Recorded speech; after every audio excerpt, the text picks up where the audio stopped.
There is a war happening right now in every room you walk into, and you don't even know you're a soldier in it. The people smiling at you across the dinner table, the coworker who just wants to help, the friend who always seems to know exactly what to say. They are not what they appear to be. Nobody is. Beneath every polished face is a churning storm of insecurity, envy, hunger for control, and a desperate animal need to feel superior. And if you don't understand this, you will spend your entire life as prey. Most people go through existence half blind.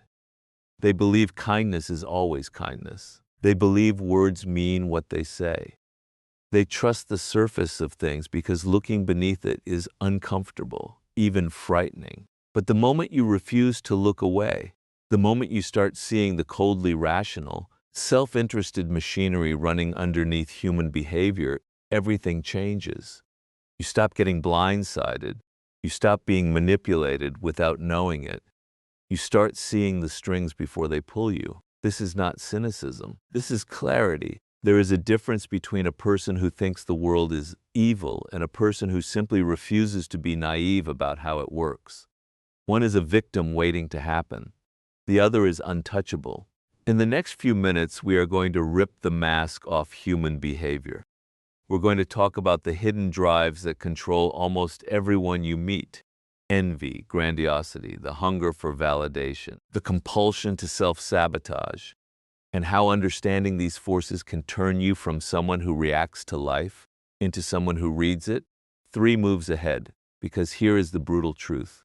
Human nature does not change. It has not changed in 5,000 years, and it will not change for you. The only question is whether you understand it or whether it uses you. Let's begin. From the moment we are children, we are taught one lesson above all others: hide what you really feel. A child who screams in rage at their sibling is scolded. A child who cries from jealousy is told to be happy for others. Slowly, methodically, society trains every human being in the art of the mask, the pleasant, cooperative, socially acceptable face we show to the world, while underneath it, the raw material of human nature keeps churning exactly as it always has. This is the first truth you must accept if you want to understand people. Almost nobody is showing you who they really are.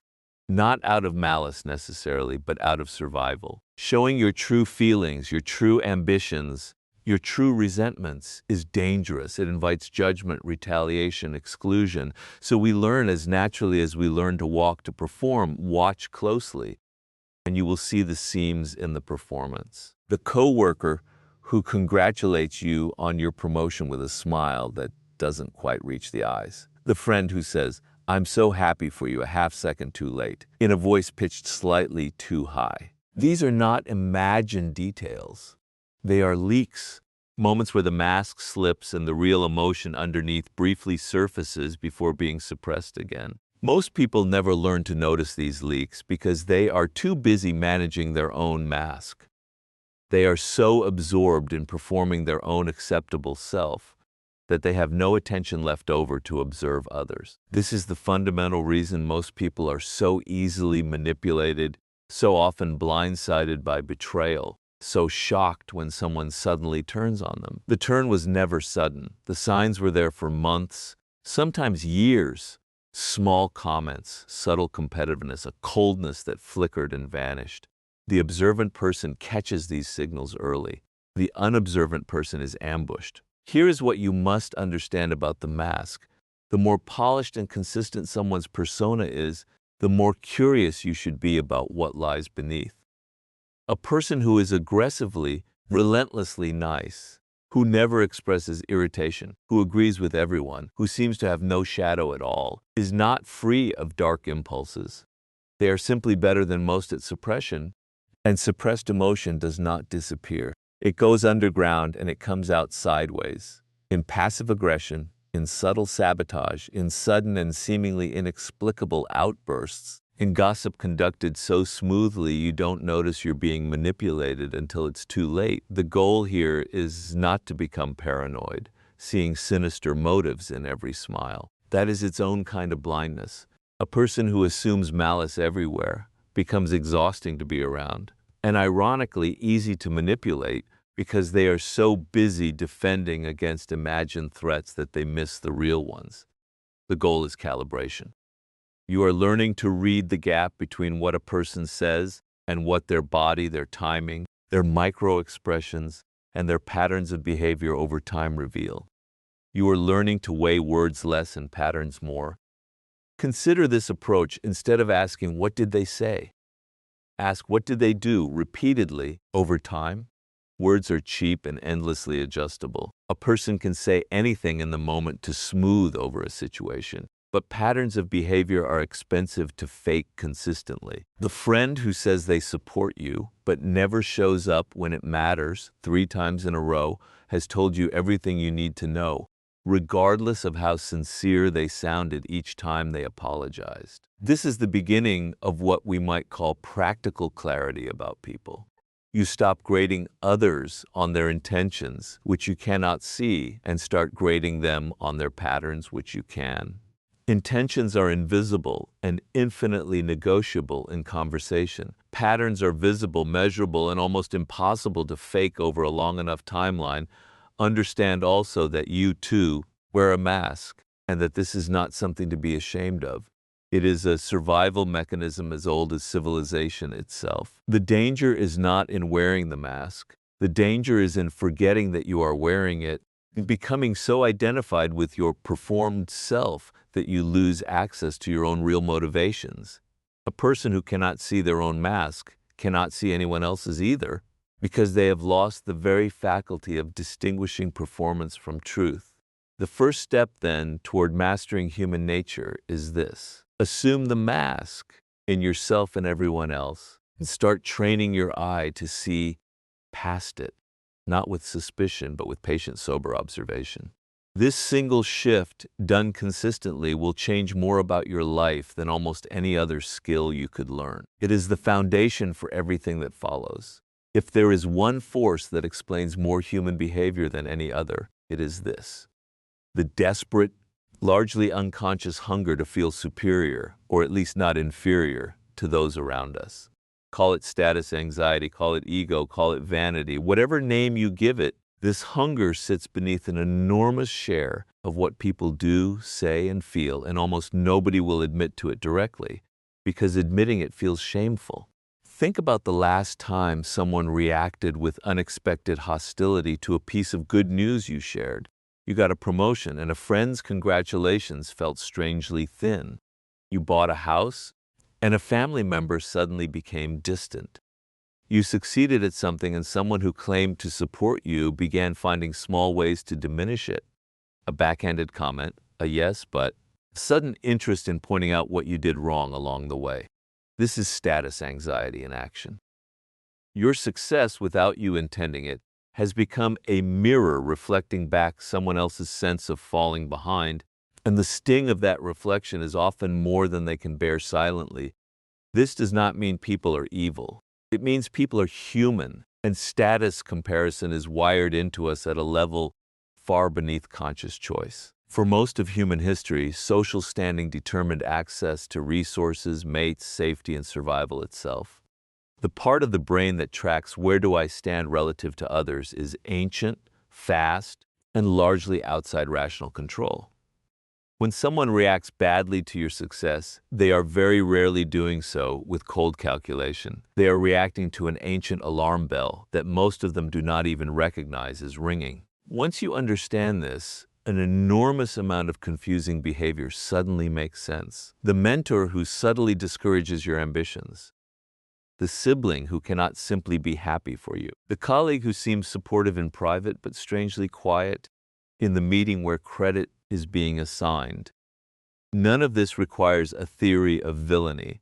It requires only the recognition that status hunger is a constant background pressure in nearly every relationship, and it will surface especially strongly at moments of visible inequality, when one person's fortunes rise while another's stay flat. Knowing this changes how you operate. First, it means you should be strategic about how you reveal success. This is not about hiding your light or shrinking yourself. It is about timing, framing, and awareness.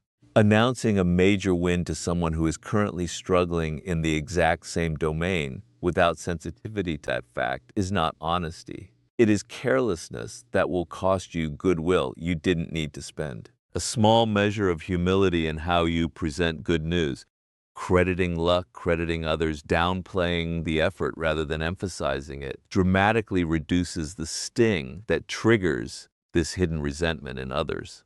Second, it means you should recognize the signs of status anxiety directed at you before it curdles into something more damaging. Watch for the friend who has started finding reasons to criticize decisions they previously had no opinion about. Watch for the colleague who becomes newly competitive over territory they never cared about before. These are not random personality shifts. They are usually reactions to a status gap that has opened, or that they perceive has opened, between you and them. Third, and this is the part people find hardest to accept, recognize this same hunger in yourself. The flash of irritation when a friend succeeds at something you wanted for yourself. The urge to mention a flaw in someone's achievement right after congratulating them. The relief, however brief and shameful, when someone you quietly compete with fails.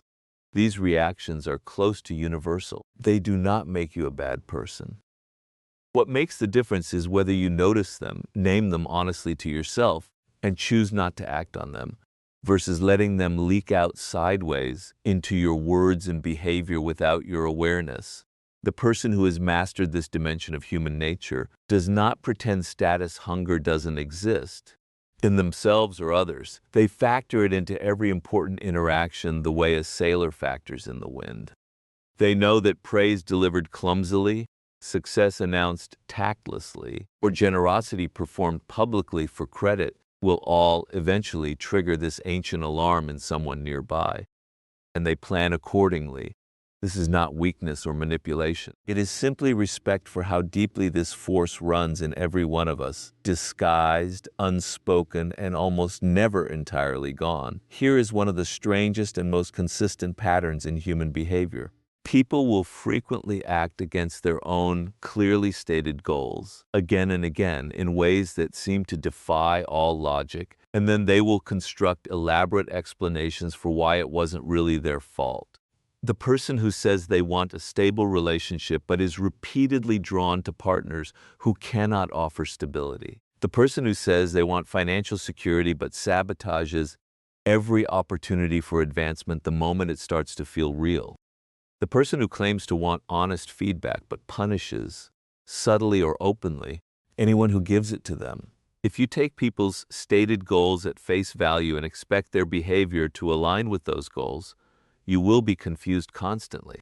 The truth is that stated goals and actual behavior often diverge, and when they do, behavior is almost always the more honest signal. Why does this happen?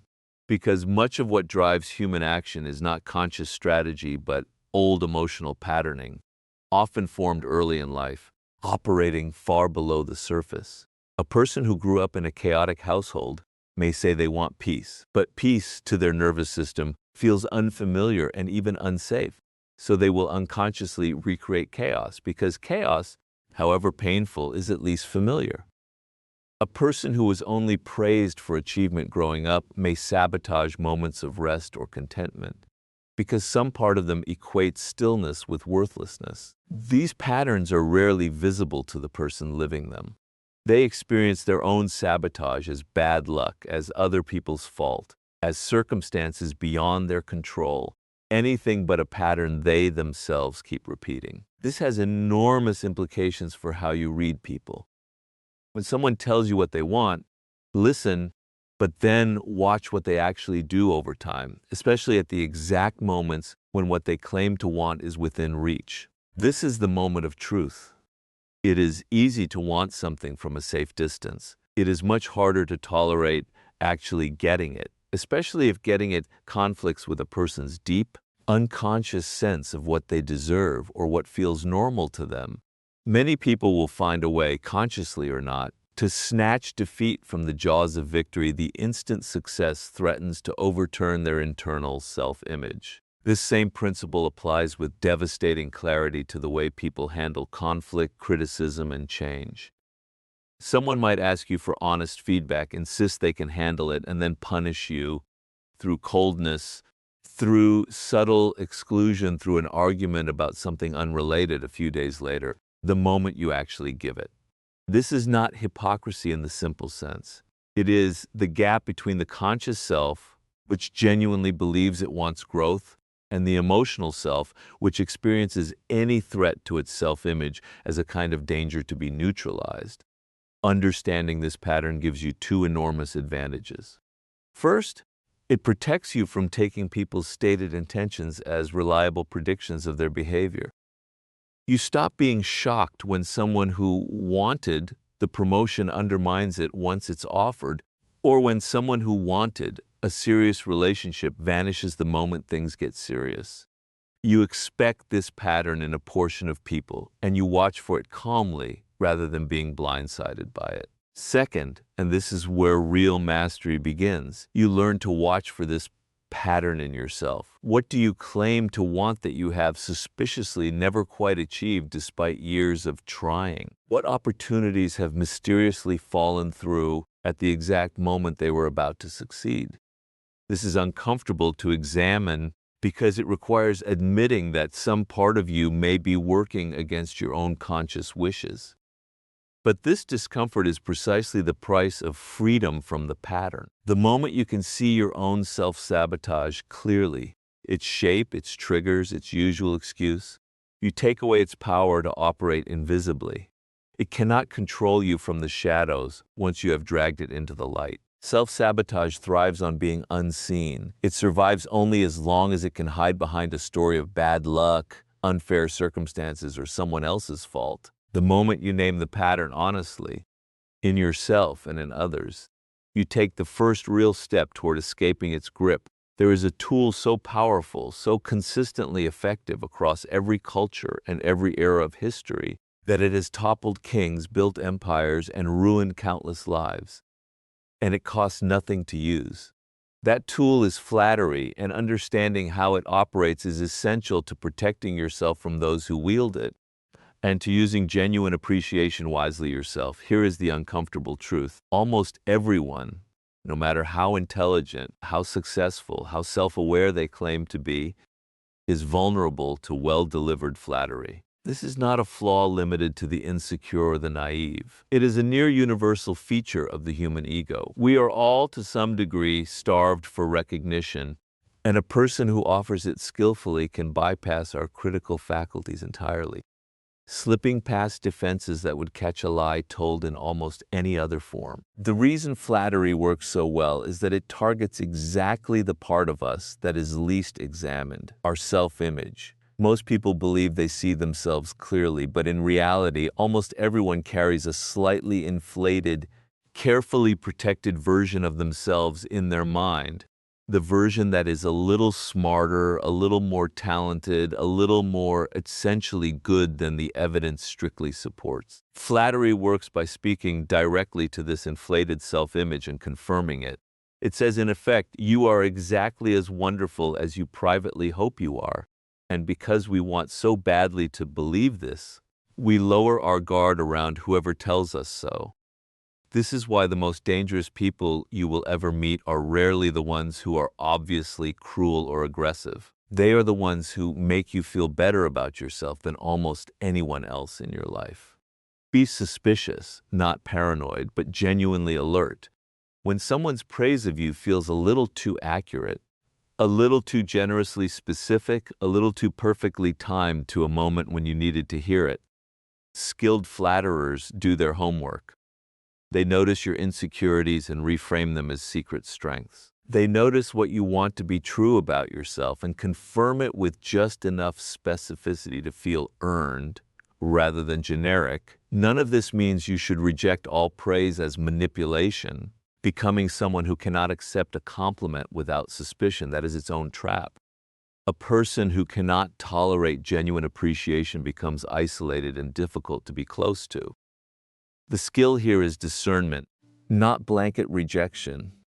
Ask yourself, does this praise come with a request attached immediately or soon after?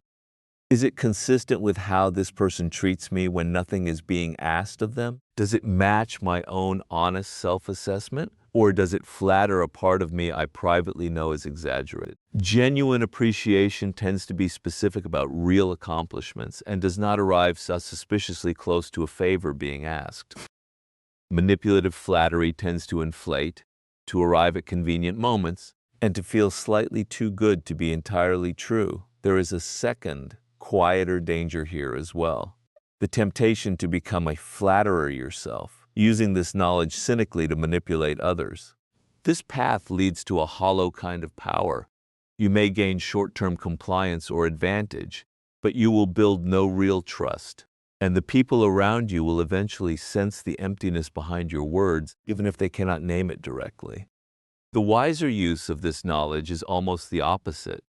To become someone who gives genuine, accurate, specific appreciation, rare enough in a world of empty compliments that it becomes deeply valued, while remaining alert enough to recognize when the same tool is being used against you. The ultimate defense against flattery is not cynicism about all praise, but honest self-knowledge. A person who has done the work of understanding their own real strengths and real weaknesses without illusion is far harder to manipulate through flattery because they already know roughly what is true about themselves. Flattery works best on those who are uncertain of their own worth and are desperately seeking someone else to confirm it for them. The less you need external validation to know your own value, the less power any flatterer, however skilled, will ever hold over you. Words are the least reliable part of any conversation. They can be rehearsed, calculated, chosen specifically to produce an effect on you. But there is a layer of communication running underneath every conversation that is far harder to fake, and once you learn to read it, you gain a kind of insight into people that most will never develop. Consider timing first. When you ask someone a direct question, watch the gap before they answer. A slight, almost imperceptible pause before a response, especially to a simple factual question that should require no thought, often signals that the person is constructing an answer rather than simply reporting one. This does not always mean they are lying outright. Sometimes it means they are deciding how much of the truth to share, or shaping the truth into a more flattering version. Either way, the pause is data. Train yourself to notice it rather than filling the silence for them. Consider also the direction of elaboration. Truthful accounts in general tend to be told in roughly chronological order and tend to include small, seemingly irrelevant details, the kind of texture that comes from genuine memory rather than constructed narrative. Fabricated or heavily edited accounts, by contrast, often feel strangely clean, hitting only the points relevant to the desired impression, without the messy incidental detail of real experience. When someone's story feels a little too tidy, a little too perfectly structured to produce sympathy or admiration, that tidiness itself is worth noticing. Baby language deserves attention too, though not in the crude, oversimplified way it is often presented. Crossed arms do not automatically mean defensiveness, and there is no single gesture that reliably means lying. The real skill is not memorizing a dictionary of gestures, but noticing baseline and deviation. Spend the first few minutes of any important conversation simply observing how a person naturally behaves when relaxed and discussing something low stakes. Their normal rate of blinking, their usual posture, their typical gestures. Then watch for departures from that baseline when the conversation moves to something sensitive. A person who is animated and expressive normally, but suddenly goes stiff and monotone when a particular topic arises, is telling you something important, regardless of what their words say. Pay close attention to what people choose not to say. Silence and omission are often more revealing than speech. If someone recounts a conflict and conveniently leaves out their own role in provoking it, that omission is not neutral. It is a form of self-protective editing. And noticing the shape of what's missing tells you as much as what's present. The question, what would a fully honest account of this include that they left out, is one of the most powerful analytical tools you can apply to any story someone tells you about themselves. Group settings offer another rich source of signal. Watch who defers to whom without being asked. Watch whose jokes get laughed at generously and whose get met with polite thin laughter. Watch who interrupts freely and who waits to be acknowledged. These small, largely unconscious patterns reveal the actual, unspoken hierarchy of a group far more accurately than anyone's job title or stated role. Real power in any room is rarely announced. It is demonstrated moment to moment in these tiny exchanges of deference and dominance that almost nobody consciously tracks. Except you, once you start looking finally, learn to notice emotional contagion. The way one person's genuine emotional state tends to subtly affect everyone around them, even when nobody names what's happening. A room can feel tense before anyone says a tense word because the emotional state of one anxious or hostile person leaks outward into the physiology of everyone nearby.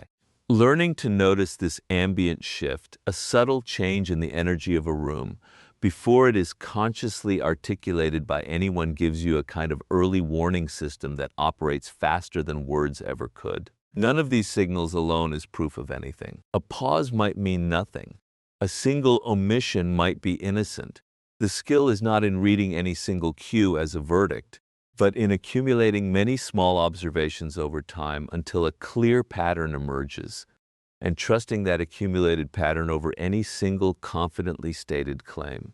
This is the discipline of patient observation, and it is, in the end, simply a more honest way of paying attention to the people around you.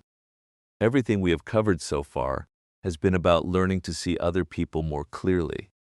Their masks, their status anxieties, their self-sabotage, their flattery, their silent signals.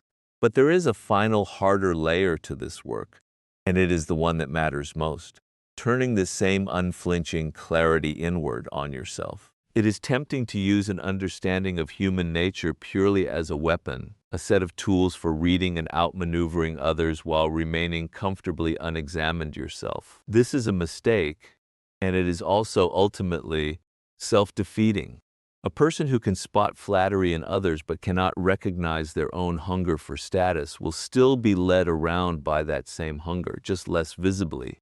A person who understands self-sabotage intellectually as a concept applied to other people but never turns that lens on their own repeated patterns of failure gains no real protection from it at all.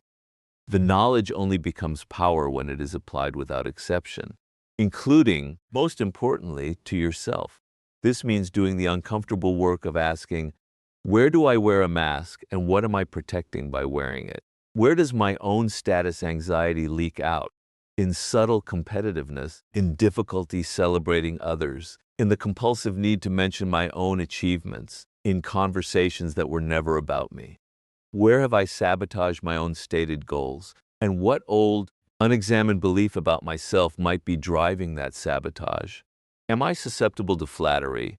And if so, what insecurity does that flattery successfully target? This kind of self-examination is not comfortable. It will not feel good in the moment, but it produces something rare and extraordinarily valuable. A person who cannot easily be manipulated because they already know their own weak points before anyone else can exploit them. The person who has honestly mapped their own vanity cannot be as easily flattered. The person who has faced their own patterns of self-sabotage can catch themselves in the act, rather than discovering the wreckage months later. The person who understands their own mask can choose deliberately when to lower it, rather than being controlled by a performance they no longer even notice they are giving. There is also a deeper shift that happens once you take this work seriously. You begin to feel less shocked, less betrayed, less thrown off balance by the ordinary disappointments of human behavior. This is not because you become cold or expect the worst from everyone. It is because you stop expecting people to be something other than what they are. You stop being surprised that status anxiety exists, that self-interest shapes behavior, that people say one thing and do another under pressure. This is not cynicism, it is simply accuracy. And accuracy, over time, produces a kind of calm that naivety never can. The naive person is perpetually being blindsided by ordinary human behavior, treating each instance of self-interest or insecurity as a personal betrayal, an aberration, a shock. The clear-eyed person expects these patterns as a basic feature of the human landscape and is rarely caught off guard by them, which frees an enormous amount of emotional energy that would otherwise be spent on outrage and disbelief. This clarity, cultivated patiently over time, becomes a kind of quiet power. Not power over others in a manipulative sense, but power over your own reactions, your own choices, your own vulnerability to being used. You start to notice manipulation early enough to sidestep it, rather than discovering it only after the damage is done. You start to read rooms accurately, instead of being blindsided by shifts in mood or allegiance you should have seen coming. You start to recognize your own weaknesses before they cost you something important. This is the real destination of everything we have discussed. Not becoming someone who manipulates others more skillfully, but becoming someone who can no longer be easily manipulated, someone who sees clearly, reacts calmly, and moves through the social world with the quiet confidence of a person who has finally stopped being surprised by human nature, because they have finally taken the time to understand it fully, including the parts of it that live inside themselves. The mask stays on for now because it must, but you, unlike almost everyone around you, will finally know exactly what is underneath it. And that knowledge, more than any single trick or tactic, is what makes you at last very difficult to fool.